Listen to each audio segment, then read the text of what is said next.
ఓం నమస్తే. నేను doctor Venkata Chaganti, president, university of applied Vedic sciences.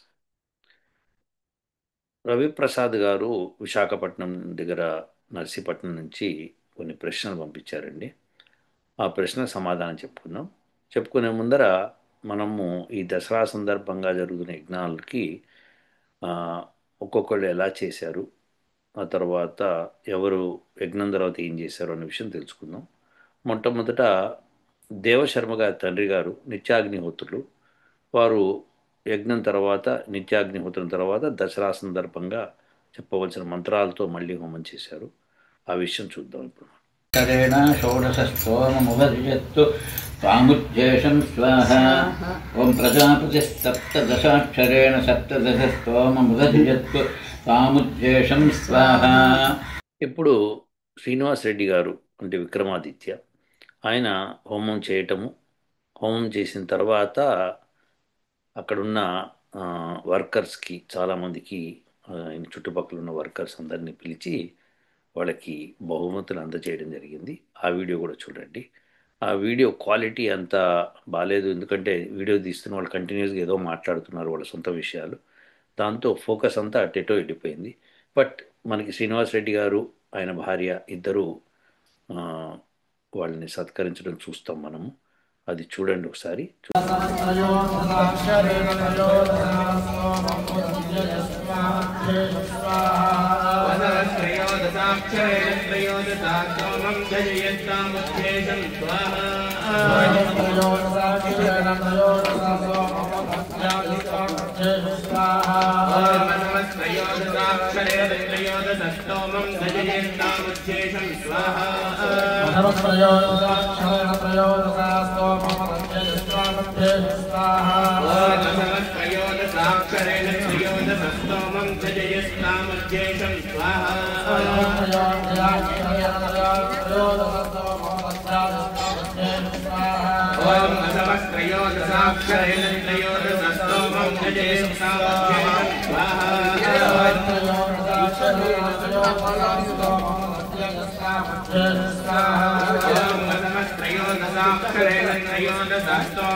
Srinivas Reddy గారు ఆయన భార్య ఇద్దరు కలిసి ఊళ్ళో పనిచేస్తున్న వాళ్ళందరికీ బహుమతులు ఇస్తున్నారు.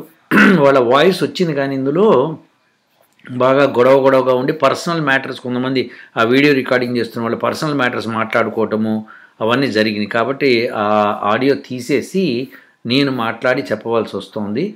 అది పద్ధతి కాదు. అది మరి ఆ రికార్డింగ్ చేస్తున్న వాళ్ళకి ఆ జ్ఞానం లేదు పాపం. సో అందుకని మనం ఏం చేయలేము. ఏదన్నా వీడియో తీసేటప్పుడు చక్కగా ఆ వీడియోలో కంటెంట్ ఏంటని చూపించడానికి ప్రయత్నం చేయాలి, బాగుంటుంది అప్పుడు. సో ఎనీహౌ, సో ఇది అండి జరిగింది. చక్కగా చూడండి, ఒక్కొక్కరిని పిలిచి చక్కగా సత్కరించి అలా మూట ఒక్కొక్కరికి ఇవ్వటం. దానిలో ఏమున్నాయి ఏమిటో నాకు తెలియదు, ఏం బంగారం ఉందో ఏం వెండి ఉందో నాకు తెలియదు. మొత్తానికైతే వాళ్ళందరికీ సత్కారం జరిగింది. చాలా సంతోషం అండి ఈ విషయంలో. ఇలా ప్రతి ఒక్కళ్ళు యజ్ఞం చేసిన తర్వాత ఇలాంటి దాన ధర్మాలు చేయటం అనేది చాలా శ్రేయస్కరమైన విషయము. ఎట్టి పరిస్థితుల్లోనూ ఎవరిని ఉపేక్షించకూడదు, ఎవరిని వదిలిపెట్టకూడదు, అందరికీ చేయాలి. మనము మన మన గ్రామంలో పెరుగుతున్న పశువుల దగ్గర నుంచి, పనిచేస్తున్న వాళ్ళ దగ్గర నుంచి, పెద్ద పెద్ద పండితుల దగ్గర నుంచి, ఋతువిజుల దగ్గర నుంచి, రాజకీయ నాయకులు, అలానే రక్షక భట నిలయము, వీళ్ళందరికీ శ్రీనివాస్ రెడ్డి గారు చాలా గొప్పగా సేవ చేశారు. దీన్ని మనం అందరూ అభినందించాలి. ఒకప్పుడు రాజులు, రాజపురుషులు చేసేవాళ్ళు, యాగాలు చేసినప్పుడు జరిగేది. అలాంటి ఇలా జరుగుతోందంటే ఈ దసరా సందర్భంలో మనం ఆయన్ని మెచ్చుకోక తప్పదు. అందరూ శ్రీనివాస్ రెడ్డికి, ఆయన భార్యకి, ఆయన కుటుంబ సభ్యులకి అందరికీ కూడా అభినందనలు తెలపండి, మెసేజ్లు పెట్టండి, సంతోషపడతారు. చూశారు కదండి. అలా యజ్ఞం తర్వాత ఎవరినైనా సత్కరించటం అన్నది, ఎవరికైనా ఏదైనా దానం చేయటం అన్నది చాలా ఇంపార్టెంట్ అండి. ఎందుకంటే యజ్ఞము యజ్ ధాతువుతో వస్తుంది. యజ్ ధాతువు అంటే పూజ, అలానే సత్సంగము, దానము, ఇలాంటి అర్థాలు వస్తాయి అన్నమాట. సో ఇవి సత్సంగం జరగటం అంటే మంచి పెద్దలతో కూర్చొని వాళ్ళు చెప్పిన విని మనం కొన్ని నేర్చుకోవటం. అలానే పూజ, పూజ చేయటం అంటే స్తోత్రం చేయటం. స్తోత్రం అంటే గుణగానం చేయటం. ఇవన్నీ కూడా అంటే రాముడు ఇంత గొప్పవాడు, సీత ఇంత గొప్పది, లక్ష్మణుడు ఇంత గొప్పవాడు, ఇట్లా మనం గొప్ప విషయాలు మాట్లాడుకోవడం. శ్రీకృష్ణుడు ఎంత మంచి పనులు చేశాడు, ఇలాంటివన్నీ చెప్పడం అన్నది గుణగానం అన్నమాట. సో ఈ రెండు మనకి ఇలాంటివన్నీ చేయటం అన్నది యజ్ఞం తర్వాత జరుగుతుంది. అలానే నృత్యం జరుగుతుంది. నృత్యం అంటే మన భరతనాట్యం కానీ, కూచిపూడి కానీ, ఇలాంటి నృత్యాలు జరుగుతాయి అన్నమాట. సాంప్రదాయ నృత్యాలు జరుగుతాయి. అలానే వాయిద్యాలు అంటే వీణ, మృదంగం ఇలాంటివి తెచ్చి అవి కూడా మనము వాడుతూ ఉంటాం అన్నమాట యజ్ఞం తర్వాత. ఇలాంటి పెద్ద యజ్ఞాలు చేసినప్పుడు చక్కగా ఇలాంటి కార్యక్రమం చేయాలి. ఆ తర్వాత జనాలంతా కాస్త డిసిప్లిన్గా ఉండాలి. యజ్ఞం జరిగేటప్పుడు అందరూ కూడా కామ్గా కూర్చొని వేదమంత్ర పఠనాన్ని వినాలి.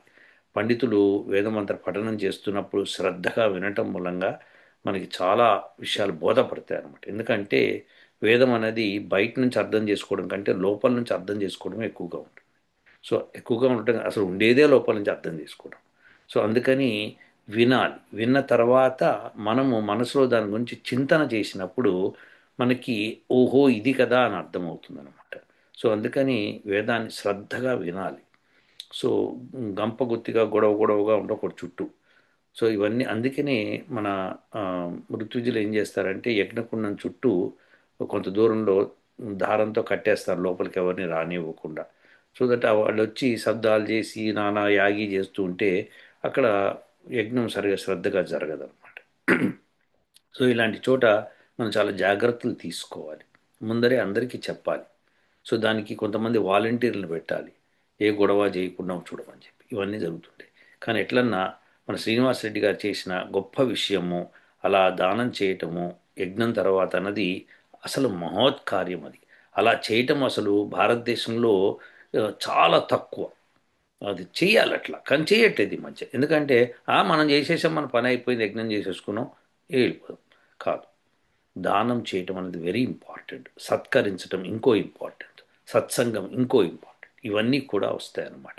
సో సత్కరించడం పూజ కింద వస్తుంది అనమాట. ఎవరినైనా సత్కరించడం పూజ కింద వస్తుంది. ఎవరి గురించి అన్న గొప్పగా చెప్పటం, వాళ్ళు బతికున్నారా చనిపోయారా కాదు, వాళ్ళ గురించి గొప్పగా చెప్పటం, వాళ్ళు చేసిన కార్యక్రమాలు చెప్పటం అనేది పూజ అంటారు అనమాట. ఇలాంటివన్నీ చేయాలి మనం. సో కొంతమంది ఏం చేస్తారంటే విగ్రహాలను పెట్టుకొని చేస్తారు, కొంతమంది పెట్టుకోకుండా చేస్తారు. సో ఏ విధంగా అన్నా సరే, ఎందుకంటే రూపం కనిపించే రాముడు ఎట్లుండేవాడు అని ఊహ రామాయణంలో ఉంది, రాసింది. రామాయణంలో రాముడు గురించి చిహ్నాలు చెప్పారు, గుర్తులు చెప్పారు. సో ఇలా ఉంటాడు రాముడు అని చెప్పి. సో దాన్ని ఊహించుకొని చిత్రకారుడు బొమ్మన్న గీస్తాడు, లేకపోతే శిల్పమన్న కడతాడు. సో అలాంటి వాటిని చూపించుకుంటూ మనము మాట్లాడతాం అన్నమాట. సో ఇవన్నీ కూడా మనం వైదిక సాంప్రదాయంలో చాలా ఇంపార్టెంట్ ఇది. సో మనం అందరం కూడా విక్రమాదిత్య చేసిన ఈ గొప్ప పనికి తప్పట్లు కొట్టి ఆయనకి సందేశం పెట్టండి మెసేజ్ల్లో, చాలా బాగా చేశాడని చెప్పి. ఎందుకంటే అక్కడ పనిచేస్తున్న వర్కర్స్ అందరికీ ఆయన బహుమతులు అందజేశాడు దసరాకి. ఎంత బాగుంది చెప్పండి ఇది. సో అందరూ చేయవలసిన కార్యక్రమం ఇది. అప్పుడు అందరూ ఉత్సాహంగా పనిచేస్తారు అనమాట. పనిచేయడమే కాకుండా మంచి పనులు కూడా చేస్తారు. వాళ్ళకు కూడా ఇట్లా బహుమతులు అన్ని చోట్ల నుంచి వస్తున్నప్పుడు లోటు ఏదైతే ఉందో వాళ్ళ జీవితంలో వచ్చే లోటు అది తీరిపోతుంది. అందరూ చేస్తారని నేను ఆశిస్తానండి.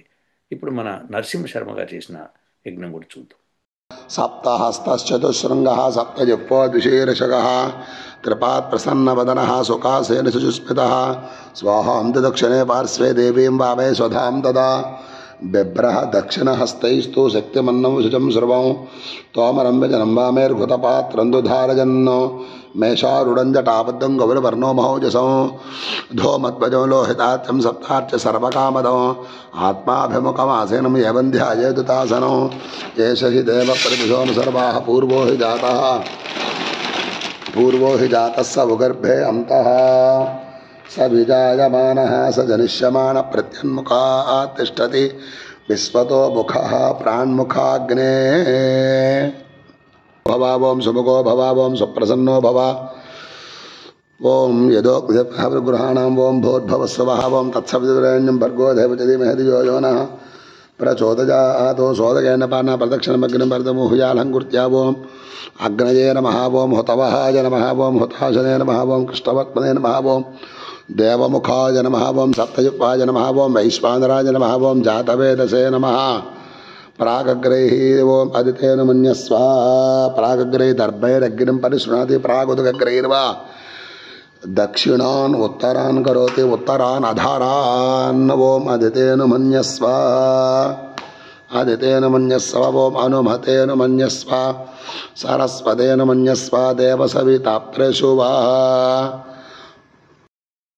చాకరేణ త్రయోదశస్తోమముదాజయత్తముజ్జేషం స్వాహా వసవైదన్న మమ ఓం వసాభస్త్రయోదశాకరేణ త్రయోదశస్తోమముదజయంతముజ్జేషం స్వాహా వసవైదన్న మమ ఓం వసాభస్త్రయోదశాక్షరేణ త్రయోదశస్తోమముదజయంతముజ్జేషం స్వాహా వసవైదన్న మమ ఓం వసాభస్త్రయోదశాకరేణ త్రయోదశస్తోమ ముదజయంతముజ్జేషం స్వాహా వసవైదన్న మమ ఓం వసాభస్త్రయోదశాకరేణ త్రయోదశస్తోమముదజయంతముజ్జేషం స్వాహా వసవైదన్న మమ ఓం వసాభస్త్రయోదశాకరేణ త్రయోదశ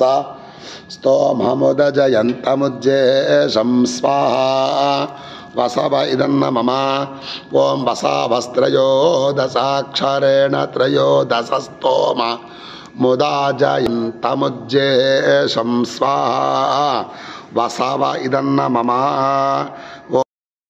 వసవైదన్న మమ ఓం వసాభస్త్రయోదశాక్షరేణ త్రయోదశస్తోమ ముదాజయంతముజ్జేషం స్వాహా వసవైదన్న మమ ఓం వసాభస్త్రయోదశాక్షరేణ త్రయోదశ స్తోమముదజయంతముజ్జేషం స్వాహా వసవైదన్న మమ ఓం వసాభస్త్రయోదశాక్షరేణ త్రయోదశ స్తోమ ముదజయంతముజ్జేషం స్వాహా వసవైదన్న మమ ఓం వసాభస్త్రయోదశాక్షరేణ త్రయోదశ స్తోమముదజయంతముజ్జేషం స్వాహా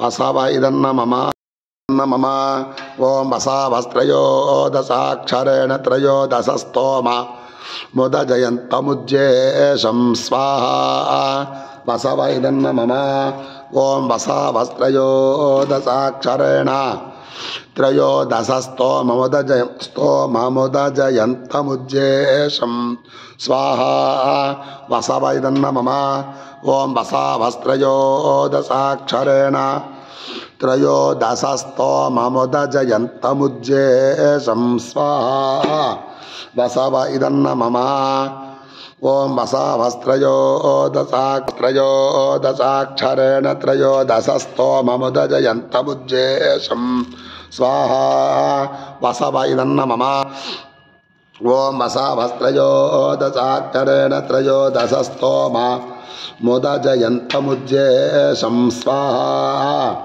వసవైదన్న మమ ఓం వసావస్త్రయోదశాక్షరేణ త్రయోదశస్తోమ ముదజయంతముజ్జేషం స్వాహా మమ ఓం వసావస్త్రయోదశాక్షరేణ త్రయోదశస్తోమ ముదజయంతముజ్జేషం స్వాహా వసవ ఇదన్న మమ ఓం వసావస్త్రయోదశాక్షరేణ త్రయోదశస్తోమముదజయంతముజ్జేషం స్వాహా వసవ ఇదన్న మమ ఓం వసావస్త్రయోదశాక్షరేణ త్రయోదశస్తోమముదజయంతముజ్జేషం స్వాహా వసవ ఇదన్న మమ ఓం వసావస్త్రయోదశాక్షరేణ త్రయోదశస్తోమముదజయంతముజ్జేషం స్వాహా వసవ ఇదన్న మమ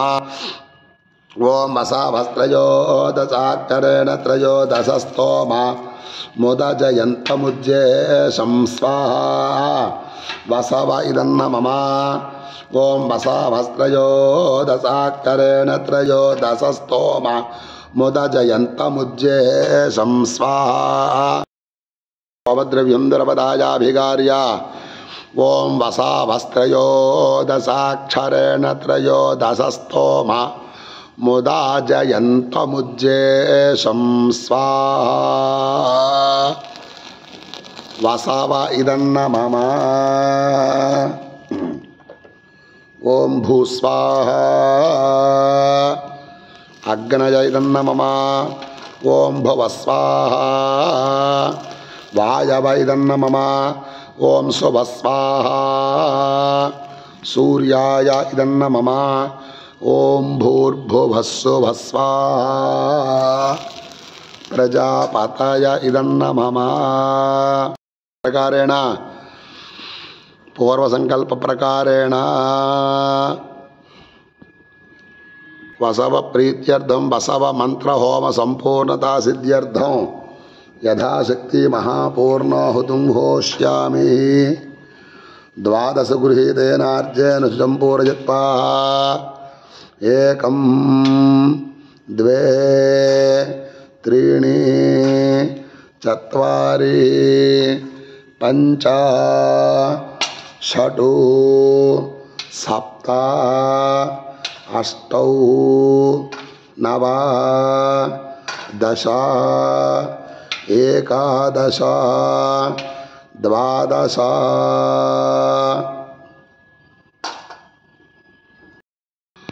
ఓం సప్తదే అగ్నే సమిధ సప్తజప్పా సప్తరుధయ సప్తధామ ప్రియాణి సప్తహోత్రా సప్తధాత్వా జయంతి సప్తజో నీరాపృణస్వ ఘృతేన స్వాహా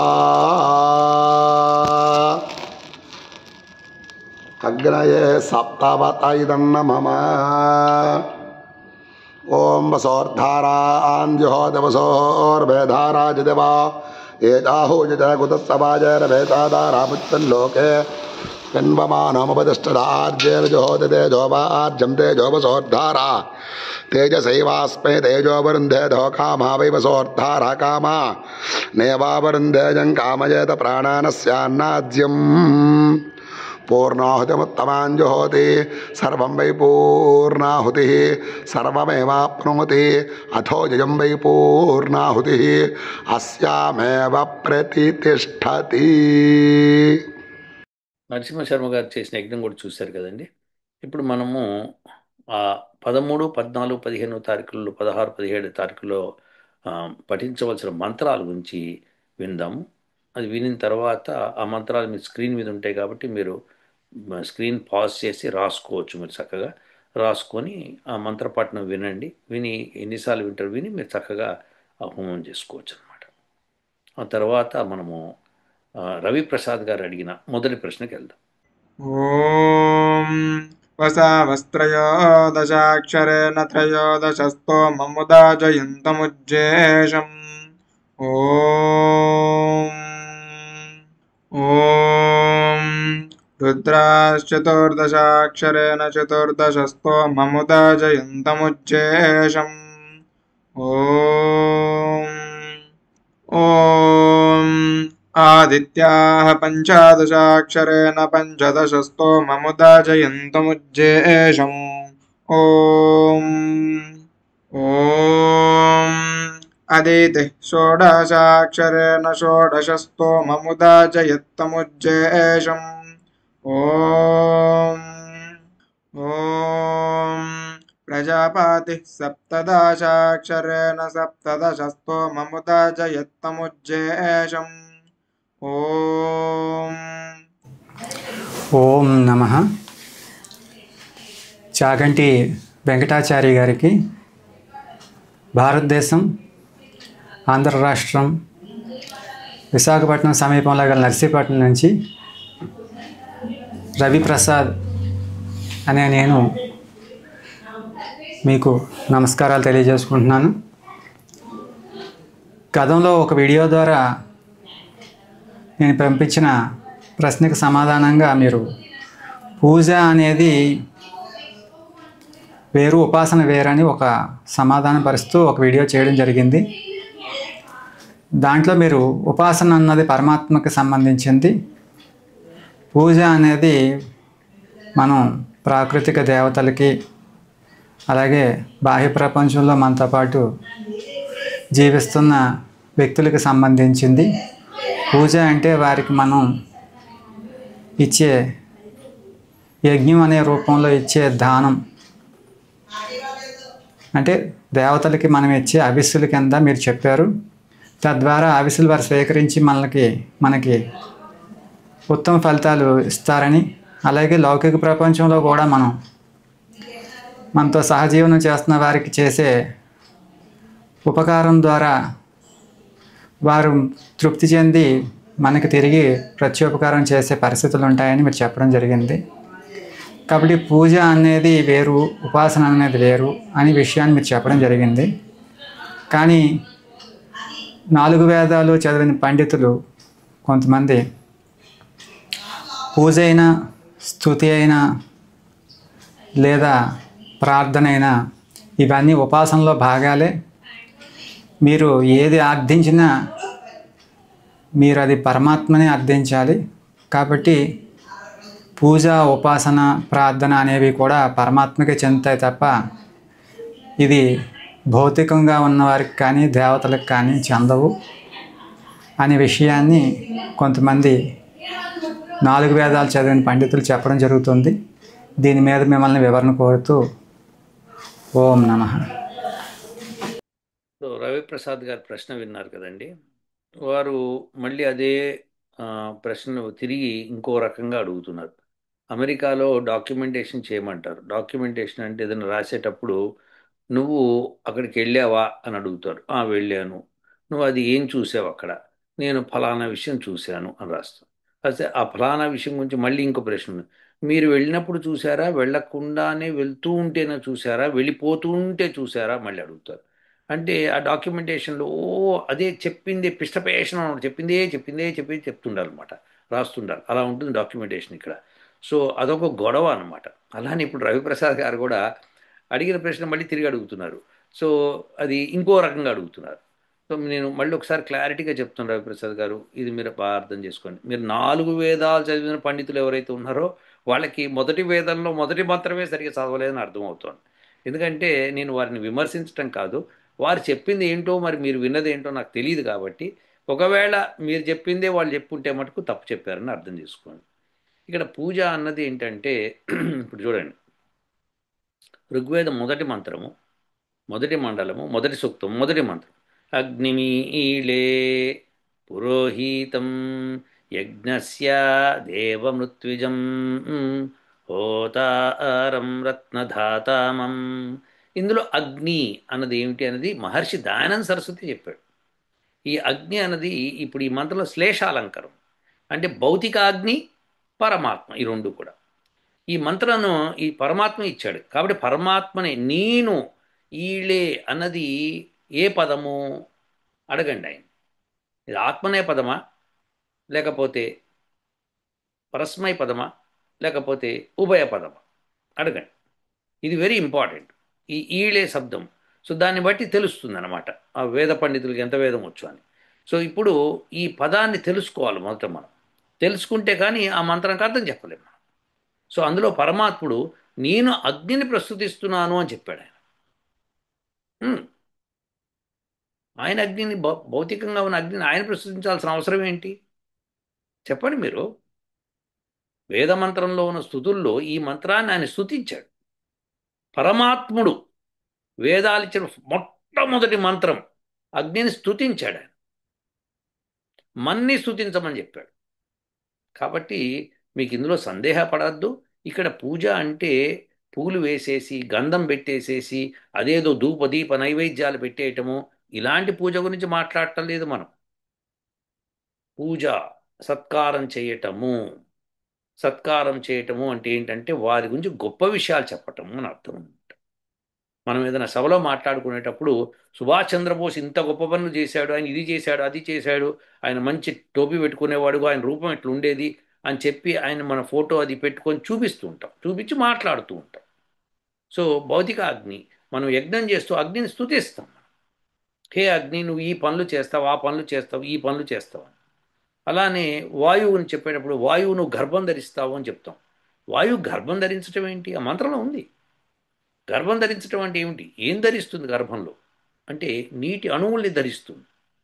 ధరించి తీసుకెళ్ళి మేఘాలు ఫామ్ చేసి మనకి వర్షం కురిపిస్తుంది.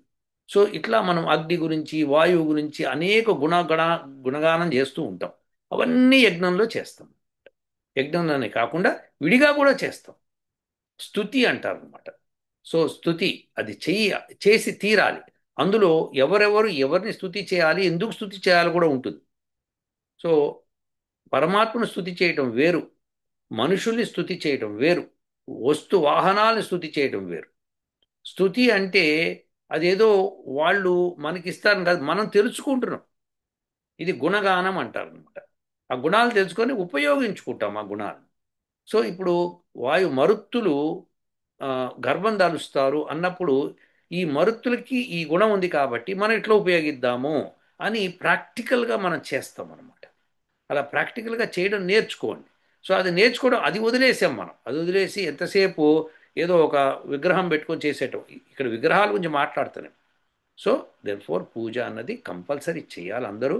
అది పరమాత్ముడికి చెందేవి ఉన్నాయి, ఈ వీటికి వస్తువాహనాలకి చెందేవి కూడా ఉన్నాయన్నమాట. సో అవి ప్రాప్తించుకొని ఏమి చేయవు, మనం ఉపయోగించుకుంటాం. మనం అవి ప్రాప్తించుకోవడం అంటే మనం వాటిని ప్రాప్తించుకుంటామని అర్థం అనమాట. సో ఈ విషయం తెలవాలి. కాబట్టి ఋగ్వేదం మొదటి మండలం మొదటి సూక్తం మొదటి మంత్రంలోనే అగ్నిని నేను ప్రస్తుతిస్తున్నాను అని పరమాత్ముడే చెప్తున్నప్పుడు ఇంకా మనం ఏ ఓటి వాళ్ళం అండి. సో ప్రస్తుతించండి. అయ్యా నా ప్రశ్న, అవతారమూర్తులైన కృష్ణుడు రాముడు వంటి వారిని పూజించడం అన్నది అర్థం లేని విషయం కింద కొంతమంది 4 వేదాలు చదివిన పండితులు చెప్తున్నారు. మరణించిన తర్వాత వారిని పూజించడంలో అర్థం లేదంటున్నారు. మరి వారు వైదిక ధర్మాన్ని ఆశ్రయించి జీవిస్తూ సమాజానికి మార్గదర్శకులై ఉత్తమ పురుషులుగా అవతారం పురుషులుగా మనం చెప్పుకుంటున్న ఈ వ్యక్తులు వారు జీవించిన విధానాన్ని బట్టి వారు ఉత్తమ లోకాలని పొందుతారని నా భావం. అటువంటి వారు దేవతా స్వరూపంగా స్థితి పొంది పరమాత్మ అనుగ్రహంతో ఈ ప్రజల తాలూకా ఆర్తుల్ని తీర్చగలరా లేదా అనే విషయం మీద మాకు వివరణ ఇవ్వవలసిందిగా కోరుకుంటున్నాను. ఓం నమః. రవిప్రసాద్ గారు, మనం ఇదివరకే చెప్పుకున్నాం, చనిపోయిన వాళ్ళు ఏమీ చేయలేరండి. యోగులు చేయగలుగుతారు. యోగులు అయితే చేయగలుగుతారు. సో యోగులు మన ఇప్పుడు కృష్ణుడు భగవద్గీతలో చెప్పాడు, యథా యథా హి ధర్మస్య అని చెప్పుకుంటూ. అంటే ఎప్పుడైతే ధర్మానికి గ్లాని కలుగుతుందో అప్పుడు నేను పుడతాను, పుట్టి ధర్మాన్ని స్థాపిస్తాను అని చెప్పాడు. చెప్పిన దానికి మహర్షి దయానంద సరస్వతిని కూడా అడిగితే ఆయన ఒకటే మాట చెప్పారు, యోగులు అలా చేయగలుగుతారు, తప్పు లేదు, అలా చెప్పారు అంటే వాళ్ళు చేస్తారు అని అర్థం.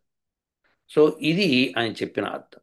కాబట్టి మనం రాముణ్ణి కృష్ణుణ్ణి ఏమని అనుకుంటున్నాము, ఇది వెరీ ఇంపార్టెంట్. వాళ్ళు యోగులా కాదా? యోగులైతే చేయగలుగుతారు, సమస్య లేదండి. మీరు అందులో ఏమాత్రం కూడా ఇంచుకు డౌట్ పెట్టుకోవద్దు. మనకి ప్రాక్టికల్గా ఒక విషయం తెలుసు. మీరు కావాలంటే కనుక్కోండి. హైదరాబాద్లో ఒక ఆయన ఉండేవాడు. ఇప్పుడు ఆయన ఉన్నాడో లేదో నాకు తెలియదు. నా చిన్నప్పుడు విషయం మాట్లాడుతాను. అప్పట్లో టీవీలు ఇంకా రాలేదు, రేడియోలు ఉన్నాయి. ఆయన రేడియోలో చక్కగా రామాయణం గురించి పాడాడు. అయితే ఆయన హనుమత్ భక్తుడు. ఆయనకి ఒకసారి మాట పడిపోయిందట. మాట పడిపోయి మాట రావట్లేదు. ఇంకా డాక్టర్లు డిక్లేర్ చేశారు రాదు. రానప్పుడు ఆయన ఎవరో చెప్పారు, హనుమంతుడి గురించి పాడు, నీ గొంతు వస్తుంది. వెంటనే గురుదేవులు నాయద పలికిన ఈ కథను చెప్తున్నానని చెప్పుకుంటూ ఒక పాట ఎవరో పాడారు. ఆయన పేరు కూడా మర్చిపోయానండి నేను. So I'm very sorry for that. But ఆయన అలా రాసుకుంటూ పాడడానికి ప్రయత్నం చేసి పాట వచ్చేసింది. నోరు వచ్చేసింది, మాట్లాడడం వచ్చేసింది. అంటే ఆయన పుట్టు మూగ కాదు ఆయన. మాట్లాడేవాడు, మాట పోయింది, మళ్ళీ మాట తెచ్చుకున్నాడు. ఇదేముందండి, మెడికల్ మిరాకిల్ అయి ఉంటుంది, ఏదో జరిగి ఉంటుంది, అట్లా ఉంటుంది. అయి ఉండొచ్చు కూడా. సో ఇప్పుడు ప్రస్తుతం అయితే ఆయన గుణగానం చేశాడు హనుమంతుడి గురించి. అంటే రామాయణం చెప్పుకుంటూ హనుమంతుడు గురుదేవులు నా మీద పలికిన ఈ రామకథను నేను చెప్తానని చెప్పి చెప్పుకుంటూ రామాయణం మొత్తము శ్లోక రూపంలో పాడాడు చక్కగా. అదేంటి, అందరికీ అర్థమయ్యే విధంగా తెలుగులో చక్కగా పాడాడు అనమాట. సో ఇది నేను విన్నాను చిన్న. విన్నాను కాదు, ఆయన పాటని ఇప్పటికీ మీరు వినొచ్చు, ఎక్కడ దొరికితే మీకు. నాకు ఆయన పేరు గుర్తు రావట్లేదు. సో అది. సో ఇప్పుడు యోగులు చేయగలుగుతారు అన్న విషయం మీరు గుర్తుపెట్టు. ఇంకోటి, వాయువు ఉందనుకోండి, వాయువు యోగి కాదు, అది దాన్ని దేవత కింద మనం కన్సిడర్ చేస్తాం. అంటే ఏంటి, పరమాత్ముడి యొక్క ఆజ్ఞని ఎట్టి పరిస్థితుల్లో ఉల్లంఘించకుండా పనిచేసుకుపోతూ ఉంటుంది. అటువంటి వాయువుని మనము పూజించటము అంటే, మనం దాన్ని గుణగానం చేయడం అంటే దాన్ని ఉపయోగించుకోవటం అని అర్థం అనమాట. ఉపయోగించుకోవడం రాని వాడికి పూజ అంటే ఏంటో తెలియదు. అది విషయం అన్నమాట. ఎన్ని వేదాలు చదివినా ఉపయోగించుకోవడం రావాలి. రానప్పుడు ఇంకా వ్యర్థం అది.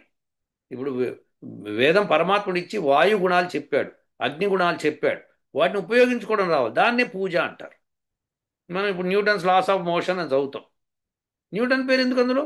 లాస్ ఆఫ్ మోషన్ అంటే సరిపోతుంది కదా. కాదు, ఇది పూజ. న్యూటన్ని గుర్తు చేసుకోవడం, ఆయన ఇచ్చాడు మనకని గుర్తు చేసుకోవడం. సో ఇలాంటివన్నీ కూడా, వాళ్ళు చనిపోయారు, వాళ్ళకి ఏం పట్టింపు ఉండదు. వాడు ఎప్పుడో సమాధి అయిపోయాడు, స్లాబ్ కూడా పెట్టేశారు ఆయన మీద. ఆయన వినేది లేదు, పెట్టేది లేదు.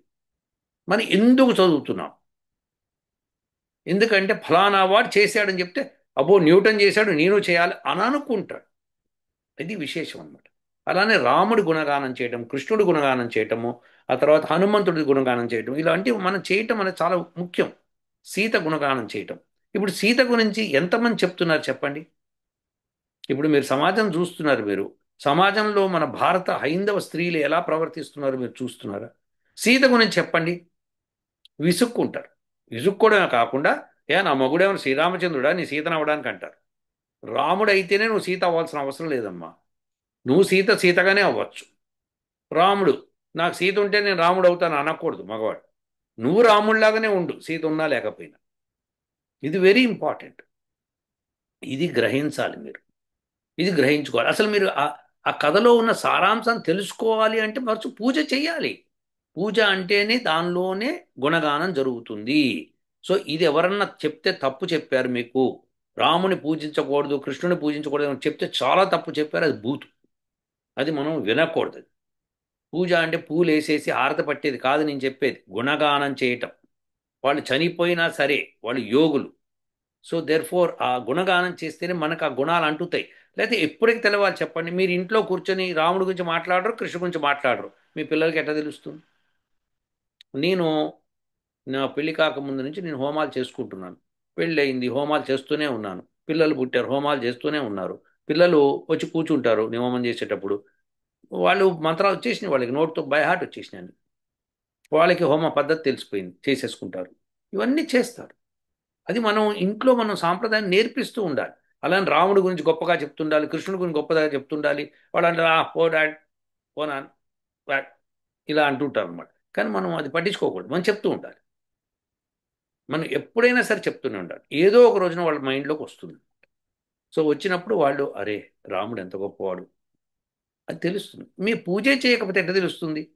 మీరు విగ్రహాలు పెట్టినా సరే ఏం తప్పేం లేదు. రాముడు విగ్రహం పెట్టుకున్నారు అనుకోండి, ఇక రాముడు ఈయన ఇలా ఉండేవాడు, ఇగో కోదండ పాణి, పక్కన సీత ఉండేది, పక్కన లక్ష్మణుడు ఉండేవాడు, హనుమంతుడు ఉండేవాడు, ఇలా చెప్పుకోవడం తప్పేం లేదు. అందులో నాకేం తప్పు కనిపించట్లేదు. తప్పు ఎప్పుడు అవుతుందంటే అది ఆరాధిస్తున్నప్పుడు. ఆరాధన ఉపాసన అన్ని పరమాత్మకు చెందుతాయని ముందరే చెప్పారు. సో ప్రార్థన అన్నది కూడా పరమాత్మకు చెందుతుంది.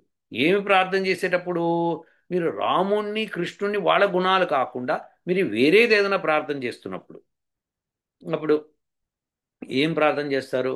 ఓం అగ్నేనయ సుపథారాయే అస్మాన్ విశ్వాని దేవ వయునాని విద్వాన్ యోజ్యస్మజ్జుహురాణమేనో భూయిష్టాం తేన మా ఉక్తిం విధేమ. ఇలా మనము ప్రార్థన అగ్నేనయ సుపథారాయే, నాకు మంచి మార్గాన్ని చూపించు, ధనాన్ని సంపాదించుకోవడానికి మంచి మార్గాన్ని చూపించు అని అగ్నిని ప్రార్థించేటప్పుడు ఈ అగ్ని పరమాత్మ. సో ఇది అగ్నేనయ సుపథ రాయే. ఇప్పుడు ఈ మంత్రం చదివేటప్పుడు పరమాత్మను మనం ప్రార్థిస్తాం. ఎస్. సో ఇలా ప్రార్థిస్తాం. అదే ఈ అగ్నిని, భౌతిక అగ్నిని ప్రార్థించేటప్పుడు యజ్ఞస్య, యజ్ఞం యొక్క అగ్నిని మనం ప్రార్థిస్తాం. సో దేర్ఫోర్ రెండు డిఫరెన్స్ ఉన్నాయి మనకి. సో ప్రతిదాన్ని అర్థం చేసుకోవాలి. అలా అర్థం చేసుకోకుండా అపార్థం చేసుకోకండి. ఆ వేద పండితులు మంచిగానే చెప్పుండొచ్చు, మీరు అపార్థం చేసుకుని ఉండొచ్చు. లేకపోతే ఆయన 4 వేదాలు చదవాలి, అసలు మొదటి వేదమే మొదటి మంత్రమే చదవలేదని అర్థమైపోతుంది. ఇప్పుడు మీరు ఇంకో ప్రశ్న.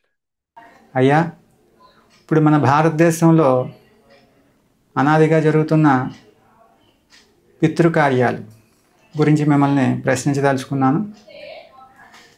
చాలామంది వేద పండితులు ఈ పితృకార్యాల వల్ల ప్రయోజనం లేదు, బ్రతికుండగా వారికి చేసిన సేవలు మాత్రమే ఫలిస్తాయి తప్ప మరణాంతరం వారికి మీరు చేసే కర్మలు వల్ల ప్రయోజనం లేదు అని చెప్పడం జరుగుతుంది. ఇప్పుడు మరణించిన వారికి మనం వారు ఎక్కడున్నా సరే వారికి శ్రేయస్సు కలగాలి అనే ఉద్దేశంతో వారి పేరును మనం చేసే దానం, ధర్మం వంటి కార్యాలు ధర్మబద్ధంగా నెరవేర్చి వారికి చెందాలి అనే ఉత్తమమైన సంకల్పంతో శ్రద్ధగా ఆచరించి తత్ఫలితం నా పూర్వీకులకి చెందాలి అనే భావనతోని చేసే, మంత్రోక్తంగా చేసే ఇటువంటి కర్మ, పితృకర్మ వారికి చేరుతుందా? అటువంటి కర్మ ద్వారా వారికి సత్ఫలితాలు కలుగుతాయా అనే విషయం మీద వివరణ ఇవ్వాల్సిందిగా నేను కోరుతున్నాను. ఓం నమః. పితృకార్యాలు. పితృకార్యాలు అంటే మీరు భారతదేశంలో చేస్తున్న పితృకార్యాలు చాలామంది చాలా విధంగా చేస్తుంటారు. పిండం పెడుతుంటారు, కొంతమంది ప్రతి సంవత్సరము చేస్తుంటారు, పిండం పెట్టడం లాంటివి ఏమో చేస్తుంటారు. కొంతమంది భోజనాలు అవి పెట్టి అందరికీ ఒక గోదానము, అలా భూదానము ఏదో ఒకటి చేస్తూ ఉంటారు.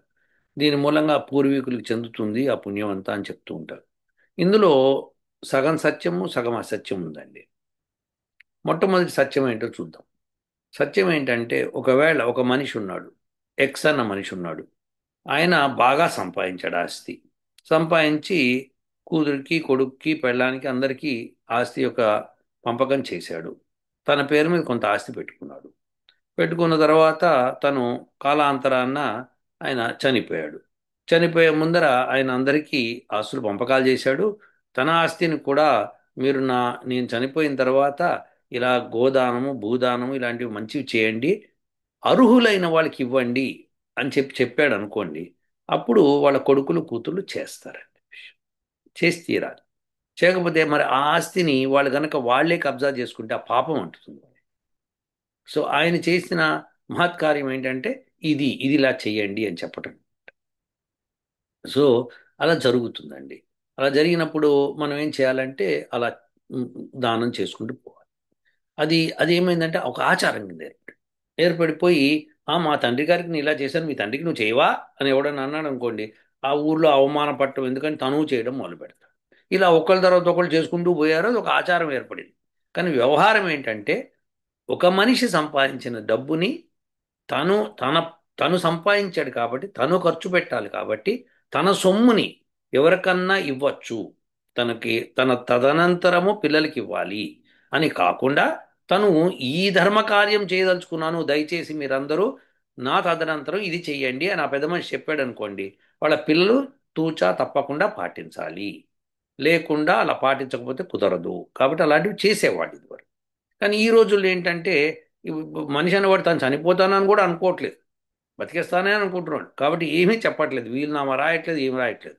వీలునామా రాసేయాలి, నాది ఇది అయిపోయింది, నేను ఇంతకంటే నా దగ్గర లేదు, ఇక ఈ మిగిలిన ధనము నా దహన సంస్కారాలకు పనికొస్తాయి, ప్లస్ దీనికి పనికొస్తాయి, ఈ ధర్మకార్యాలు ఒకవేళ ఎక్సెస్గా మనీ మిగిలితే ధర్మకార్యాలు చేయండి. ఇప్పుడు ఫర్ ఎగ్జాంపుల్ నోబెల్ ప్రైజ్, మీరు వింటున్నారు నోబెల్ ప్రైజ్, అతను సంపాదించిన సంపాదనతో తన ధనాన్ని ఇలా నోబెల్ కార్యాలకి నోబెల్ ప్రైజ్కి ఇవ్వమని చెప్పాడు.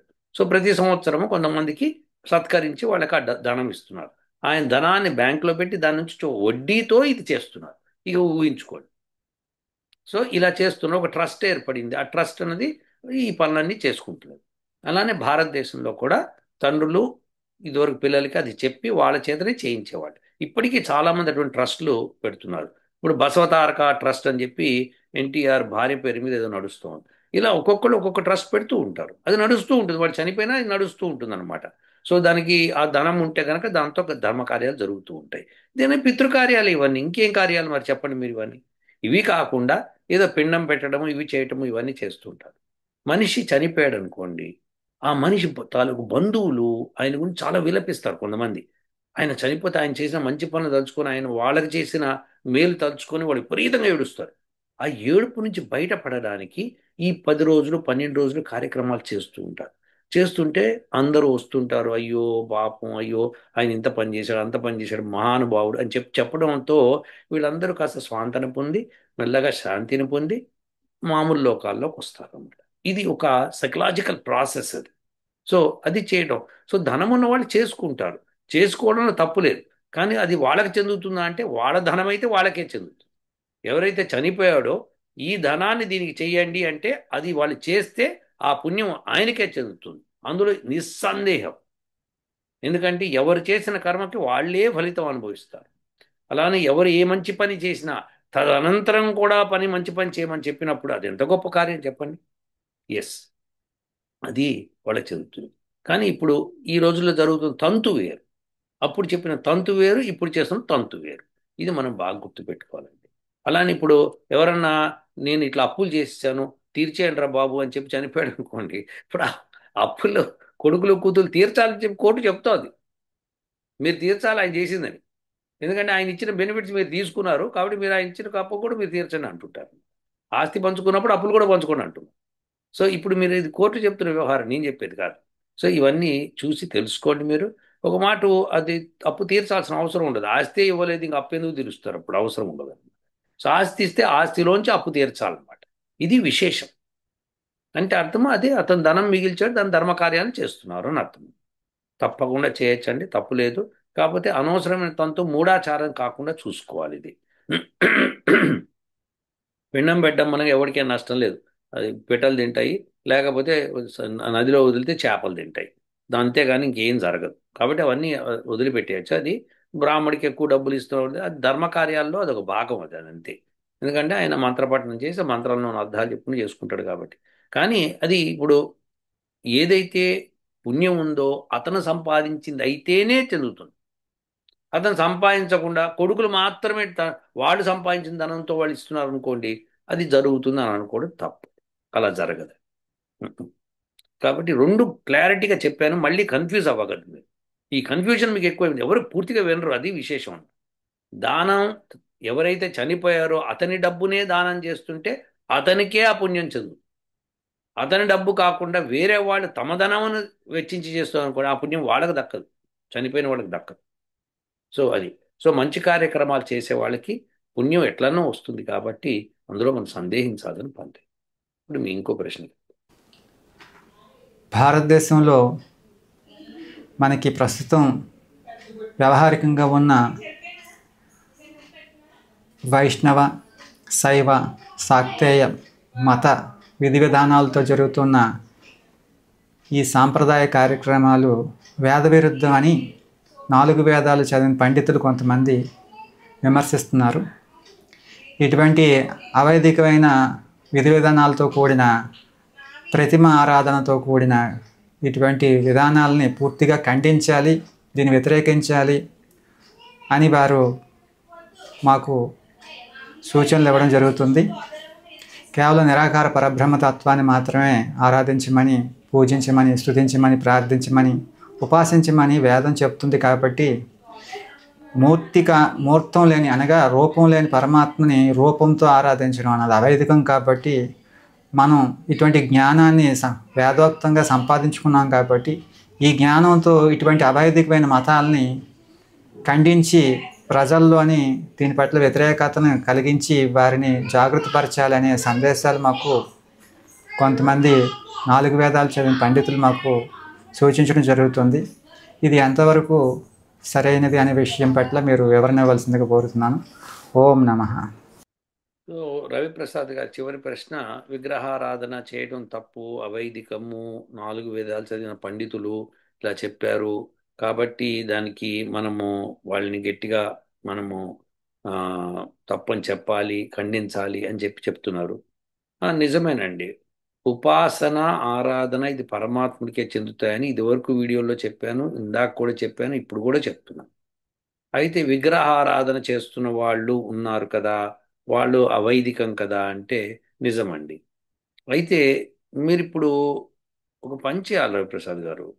అదేంటంటే పరమాత్ముడు నిరాకార నిర్గుణ బ్రహ్మ పరబ్రహ్మ అనుకున్నప్పుడు ఆయన్ని ఉపాసించడం అన్నది మీరు నేర్చుకున్నది వేదంలో ఉన్నది అనే విషయం చెప్పాలన్నప్పుడు మీరు కూడా వేదం నేర్చుకోవాలి రవిప్రసాద్ గారు. వేదం నేర్చుకుంటేనే చెప్పగలుగుతాం, లేకపోతే ఎలా చెప్తాం, మనము చెప్పలేం కదా. సో ఎవరైతే విగ్రహారాధన చేస్తున్నారో వాళ్ళందరినీ కూర్చోపెట్టి వేదం నేర్పించండి. వాళ్ళు నేర్చుకోరు. మాకొద్దురా భయ్, మాకు ఈ వేదం వద్దు, మేము గుడికి వెళ్తాం, టెంకాయ కొడతాం, మా కోరిక తీరుతుంది, దట్స్ ఇట్, బ్లంట్, అంతే అది. సో అదొక వ్యవస్థ ఏర్పడిపోయింది. అది ఆ వ్యవస్థను ఎవరు ఏర్పరిచారు? ఒకప్పుడు మహామూర్ఖంగా ఉన్న జనాల కోసం అలాంటి వ్యవస్థను ఏర్పరిచారు. అప్పుడు వాళ్ళు గుడికి వస్తారు, గుడిలో కొన్ని వేద మంత్రాలు చదువుతూ ఉంటారు, వింటారు, వేదం అనేది ఉందని తెలుస్తుంది. సో వాళ్ళు చాలా మంచి కార్యక్రమం చేస్తున్నారని ఒప్పుకోండి మీరు. సో వేదం అనేది తెలుస్తుంది, లేకపోతే అసలు వేదమే తెలియదు. ఇప్పుడు చెప్పండి, స్కూల్కి వెళ్తున్నప్పుడు మీరు ఒక స్కూల్ దగ్గర నుంచోండి, 100 మంది పిల్లలు బయటకు వస్తున్నాం అనుకోండి, ఒక్కొక్కరికి ఒక చాక్లెట్ ఇస్తూ నేను అడిగిన ప్రశ్న సమాధానం చెప్పమనండి. వేదాలంటే తెలుసా? తెలుసండి అంటాడు, లేదు తెలియదు అంటాడు, ఏదో ఒకటి చెప్తాడు. చదివేవా వేదాలు? చదవలేదండి. Simple story. సో మీరు కాలేజ్ దగ్గర నుంచోండి, ఒక 100 మంది కాలేజ్ కుర్రాళ్ళను అమ్మాయిలను అడగండి, తెలుసండి వేదాలు ఉన్నాయి మన అంతవరకు కొంత చెప్తాను. సరే అది వదిలేద్దాం. 100 మంది రాజకీయ నాయకులు వస్తుంటారు బయటికి, వాళ్ళని అడగండి. అసెంబ్లీ దగ్గర నుంచొని వాళ్ళందరికీ 1,00,000 రూపాయలు ఇస్తానండి, మీరు సమాధానం చెప్తారు. వేదం చదివారా? చదవలేదు. వేదం తెలుసండి, 4 వేదాలు ఉన్నాయి మనకు తెలియకపోవడం ఏంటండి? అంత దాకెందుకు? ప్రవచనకర్తలు ఉన్నారు, మీరు ప్రవచనకర్తను అడగండి, మీరు 4 వేదాలు చదివారా? వాళ్ళకి ఇబ్బంది అయిపోతుంది చెప్తే. ఎందుకంటే వేదం చదివిన వాడు కాదు వాళ్ళంతా, పురాణాలు చదివిన. పురాణాలు వేదాలు ఒకటేనండి అని చెప్తారు, ఎందుకంటే వాళ్ళు వేదం చదవలేదు. వేదం చదివితే ఆ మాట చెప్పరు. సో వేదం చదువుకోవటం వేరండి. సో ఇప్పుడు మీరు ప్రవచనకర్తల దాకా తీసుకెళ్ళిపోయింది, చిన్న స్కూల్ పిల్లల దగ్గర నుంచి. ఇప్పుడు వీళ్ళందరూ వేదం చదవలేదు, ఇప్పుడు ఏం చేద్దాం?